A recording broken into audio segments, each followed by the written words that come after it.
Hello and welcome to the Startup Lowdown, where we talk about new startups and technology that we're curious about and how we believe that it will impact the future. So the idea of this show is to share some of the conversations that happen in our office every day about some super interesting shit. Countries like China, because they're used to being monitored, are like, they do not care about privacy. Like, they let go of that ages ago.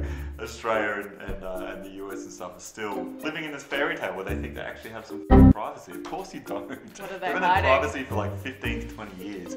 We were in China not that long ago. We were in a pretty dodgy little dumpling store. Delicious though. Dodgy and delicious.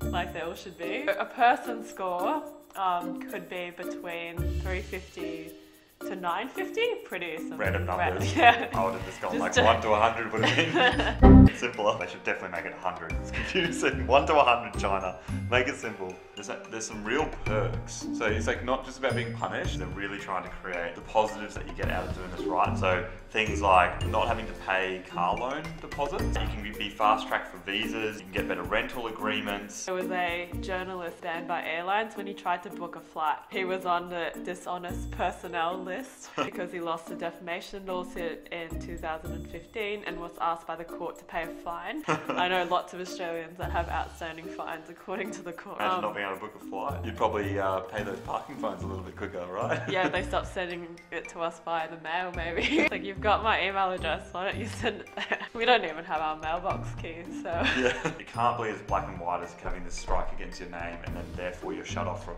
going on holidays. To implement this well, you need a lot of data. It needs to be coded and structured in a way that gives people the opportunity to become better and to be rewarded for becoming better. How is someone going to get better if they're not allowed to go on holidays or stay in a hotel? Like, if you do something wrong, it's almost like you're in jail but you're out in society. This is nature versus nurture, right? Like, we're very lucky to live now in a time where equality is on a very good trend, and you sit there and wonder sometimes, it's like if I was a white male born in 1810 and it was exactly who I am today, would I be sexist? Would I be racist? All these sorts of questions. The price of housing correlated with the points should be taken into account.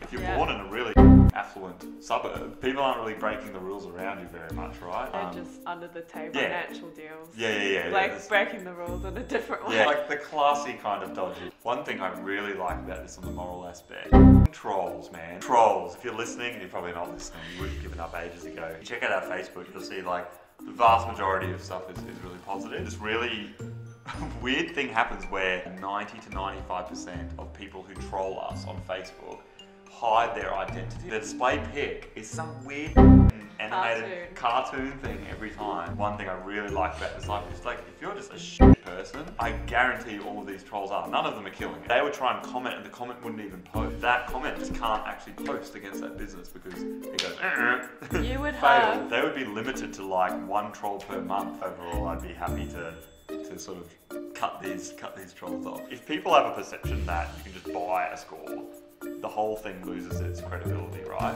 Like, and Can you buy a score? I don't know, can you? I'm like, yeah, I guess you Probably. can. Yeah. That's going to be a really difficult thing. And how can you prove that the data and the scoring has true integrity? If it goes well, I guess in 50 years, the whole world will run on life scores. Your dream will come true while you're still alive. Yeah, I wouldn't mind that. Yeah.